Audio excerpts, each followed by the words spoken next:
Bom dia, boa tarde, boa noite. E aí, pessoal do sexto ano, como é que vocês estão? Tudo bem? É o seguinte, a gente veio aqui agora para terminar a atividade que eu propus mais cedo, tá? Vamos,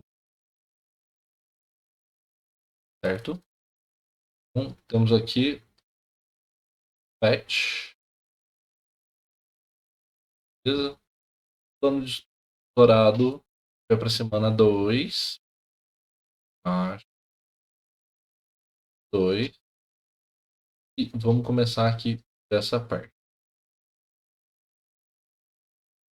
Olha só,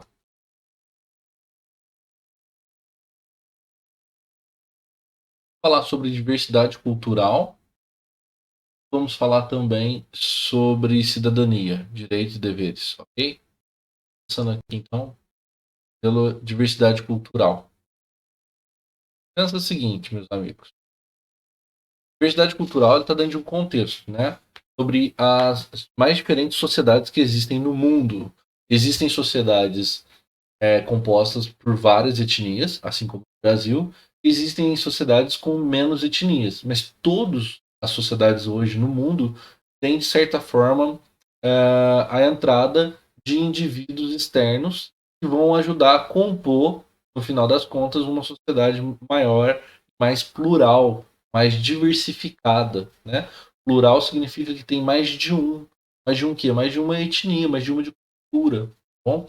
Então vejam só, a gente tem aí no escopo falando sobre as regiões do Brasil, né? Cada região do Brasil é de um jeito, tem uma cultura, no norte de um jeito, no nordeste de outro, no sul, no sudeste, né? Mas a gente é composto basicamente por algumas etnias. Eu vou falar das que é necessário falar agora no momento, sobre a etnia negra, afrodescendente, e a etnia dos indígenas.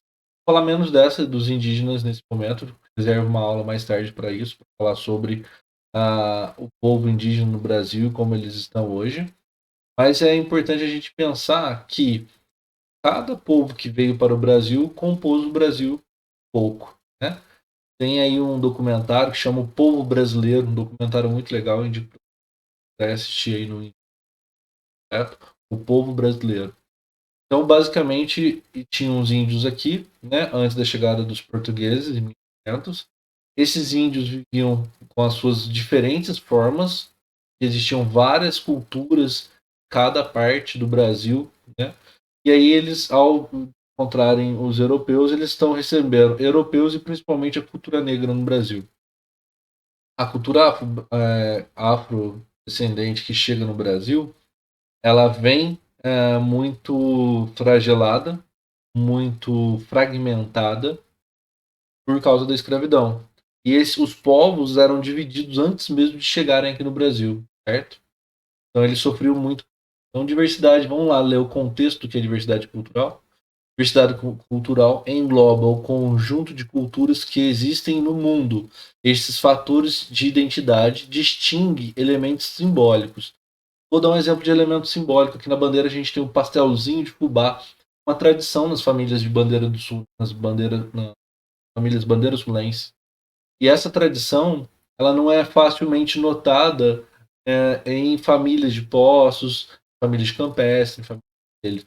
Uma coisa meio regional, que meio nossa, né? Meio regional não, né? Local. Coisa meio aqui de Bandeira do Sul. A gente tem até na feira, né? Quando eu cheguei aqui na Bandeira do Sul, me chamaram para comer um pastel na feira, eu achei que era um pastel tradicional que eu tenho lá na feira Poste de Caldas, em qualquer lugar tem um pastelzinho lá, daquela massa comprada no supermercado. Mas aí quando chega lá na feira, né, de Bandeira do Sul, lá em frente à Maísa, a gente vê aquele pastelzinho feito de fubá e tal, todo gostoso. Aliás, a primeira vez que eu comi pastel de fubá não foi na feira. Eu ouvi falar desse pastel, mas foi na família da Cida. E aí me chamaram lá para comer um pastelzinho. Ela fez muito. Bom, esses símbolos vão dizer a qual lugar esse indivíduo pertence, né? Aqui na nossa região, por exemplo, a gente não está acostumado a fazer o churrasco no chão. Já no sul do país tem muito churrasco no chão brasileiro, no chão. Pega a peça inteira de carne e faz. Às vezes, algumas pessoas aqui já imitam esse jeito de fazer, mas não é uma tradição. Se a gente pode pegar também a peixada ali do norte, o jeito de fazer a peixada, o jeito que eles comem açaí também é diferente do açaí aqui. Lá não é doce, lá é uma farinha para comer coisas, né?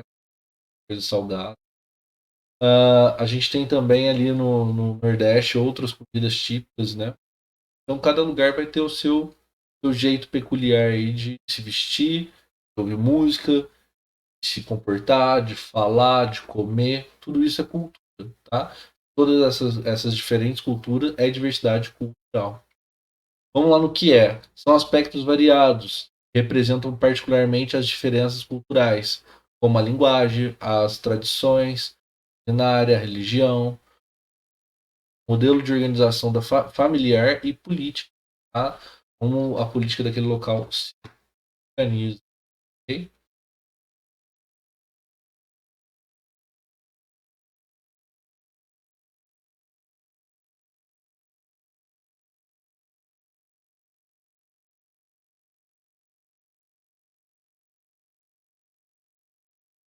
Qual a relação, né, de cidadania com a noção de respeito à diversidade cultural, à diversidade e à pluralidade?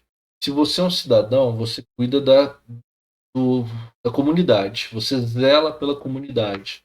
Então, o que você não quer para você, você não faz para os outros.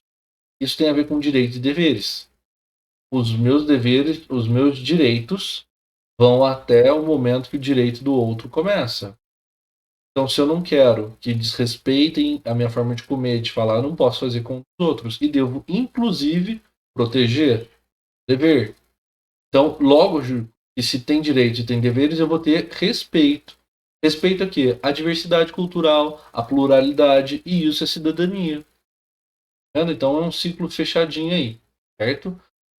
Tem a ver com os direitos humanos, proteger os outros, proteger a cultura do outro, respeitar a cultura. Ele come diferente, não tem importância, não faça piada. Não. Me lembro de uma passagem onde minha mãe conta que minha tia, que veio da Bahia, casou com meu tio de campestre, minha tia misturava farinha no feijão e comia aquilo com a mão. É muito interessante, porque é um hábito mesmo em alguns lugares e que na verdade tem muito a ver com a tradição afrodescendente e com os índios aqui no Brasil que não usavam talheres. Então você, para não ficar pegando caldo, né, não tem como pegar sopa com a mão. E aí você joga uma farinha, mistura e come aquilo como se fosse uma pequena paçoca ali. E ela ficou muito espantada com isso. E agora eu vejo que é só uma questão cultural, né? Sabe disso, mas agora sabe. Mas é engraçado como ela se espantou com isso. Beleza? Bom, aí vocês vão elaborar uma poesia ou uma imagem que represente o nosso local, né? Na número um aqui, ó. Ah, aí, leia um aqui. Elabora um texto, uma poesia ou até mesmo um desenho, tá? Pode fazer um funk, pode fazer um rap, pode fazer do jeito que vocês quiserem aí, nessas poucas linhas, um desenho que representa o lugar onde vocês vivem, beleza? Ah, pode, pode falar aí das pastelzinho de fubá, pode falar das nossas gírias, né? O cavuco, pode falar do chapéu de palha que não tem mais, pode falar do alto da caixa d'água da Saelp. Só não quero que vocês falem da estradinha, da mina, os lugares aí que vocês conhecem, né? Bom, brincando, pode falar de qualquer coisa da cidade, tá, gente? Número 2, apresente um caso concreto ocorrido em seu bairro ou em sua cidade que seja do seu conhecimento ao que aconteceu, né? Uma ocorrência de preconceito ou discriminação contra a população negra ou indígena. Então, vocês conhecem algum caso de preconceito racial que aconteceu aqui na cidade? Lembrei de um agora. Uma amiga minha trabalhava lá na Juca há um tempo atrás, não vou me lembrar agora o nome dela, até nem é legal falar. Uma amiga não, uma aluna minha. E aí ela estava trabalhando lá quando chegou um cara de outra cidade, com um cara de fazendeiro, assim, e tal, mais velho, um senhor. E aí ele perguntou se não tinha outra pessoa para atender ele. Aí ela falou assim, não, eu vou te atender. Ah, mas eu queria falar com a dona, cadê a dona? Espero que seja atendido por outra pessoa. Aí a outra pessoa veio, né? Falou, ele quer ser atendido. Não, você é, aí, você é a funcionária que vai atender. Por quê? Porque eu não gosto do tipo de gente me atenda. Ele estava se referindo à cor da pele dela, que ela era mais escura, não queria ser atendido por ela. E a dona de lá falou assim: ah, não é ela que vai te atender, se não tá bom pro senhor pode ir procurar outra lanchonete para ser atendido. Essa história não é minha, eu vi ela, não tenho certeza de como são os dados dela, se é verdadeiro ou não. Mas uma aluna me reportou isso, me disse isso, e ela ficou contente, porque a patroa defendeu ela, diante de um cliente que claramente estava sendo racista ali. Mas eu quero apresentar para vocês outra história, uma história bem legal também. Aqui, tá? Aqui, ó. Eu gosto de um cantor, esse cantor se chama Emicida, tá? E o Emicida, ele tem várias músicas, uma delas é Milionário do Sonho, é um poema que ele recita, e eu vou ler aqui para vocês, tá bom? Então eu vou pegar uma parte aqui. Ali vem o policial, que já me viu na TV espalhar minha moral. Veio se arrepender de ter me tratado mal. Chegou pra mim sem aquela cara de mal. Fala, mano. Abraça, mano. Somos irmãos de comunidade, sonhadores iguais. Sei do que estou falando. Há um véu entre as classes, entre as casas, entre os bancos. Há um véu, uma cortina, um espanto que, para atravessar, só rasgando. Atravessando a parede, a invisível parede, apareço no palácio, na TV, na janela da celebridade. Mas minha palavra não sou só eu, minha palavra é a cidade. Mundão redondo, capão redondo, coração redondo, na ciranda da solidariedade. A rua é nós, compadre. Quem vê só um lado do mundo só sabe uma parte da verdade. Inventando o que somos, minha mão no jogo eu ponho. Vivo do que componho, sou milionário do sonho. Vou parar por aqui, depois se vocês quiserem procurar o poema inteiro do Emicida, Milionário do Sonho. Contando aqui a história de um policial que viu ele famoso, né? E lembrou de um dia aí que já humilhou ele por causa da cor da pele dele, o MC é negro. Mas queria pedir desculpa, falar que eles eram irmãos, que moravam no mesmo lado, no mesmo lugar, né? Infelizmente, não foi da melhor forma que ele conversou a primeira vez com o Emicida, né? Cheio de preconceito aí, achando que o Emicida podia ser bandido, ladrão, só porque é negro. Mais tarde, o Emicida prova que ele é inteligente, que ele escreve muitas músicas, muitos poemas, só que ele faz um pouco mais. Daqui a pouco eu falo mais sobre o que o Emicida fez. Bom, e por que eu escolhi falar dele aqui hoje. Então, na número 2 aqui, vai lá, conta lá o que você sabe de um caso de preconceito racial, tá? Que você já ouviu falar. Aqui agora, nós vamos lá, o combate ao racismo e suas consequências passam também pelas manifestações culturais. O que é isso, manifestação cultural? Quando tem lá uma apresentação, um manifesto de expressão artística, né? Valoriza a cultura, qualquer povo. Aqui a gente está perguntando da cultura negra e indígena. Então vamos destacar e vamos falar como que elas podem combater o racismo. E aí eu vou falar de novo aqui do meu ídolo, né? Um cara que eu gosto bastante. Eu espero que ele não faça igual o Rogel e nos decepcione. Mas vamos lá. O Emicida, o que ele fez? Emicida foi para São Paulo Fashion Week. Então, SPFW para você pesquisar. Emicida SPFW. Pode pesquisar aí no Google e ler as notícias e ver os clipes sobre isso, né? Olha só que interessante. Vamos ver aqui. O que o Emicida fez? Ele percebeu que não tinham negros representando a cultura negra no maior desfile de São Paulo, desfile de moda.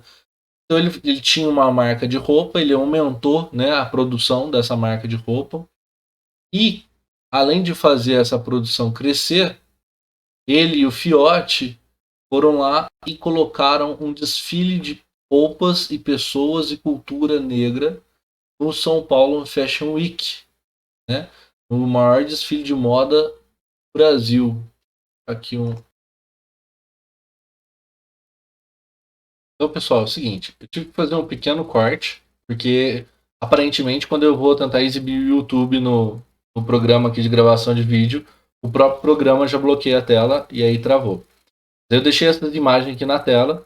Então o Emicida coloca na passarela a periferia, coloca lá, né, as pessoas comuns, com roupas mais normais, né? Que a gente vê no cotidiano aí, mas bastante estilosa, sem perder a classe de um desfile grandioso de moda, né? Ele canta, se vocês notarem, procurar no YouTube, vocês vão ver as músicas dele lá, né?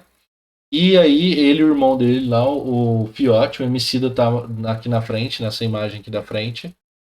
Ele tá mais de preto, o Fiote tá com a roupa mais de branco, mais escritos, né? A roupa do Emicida um pouco mais lisa.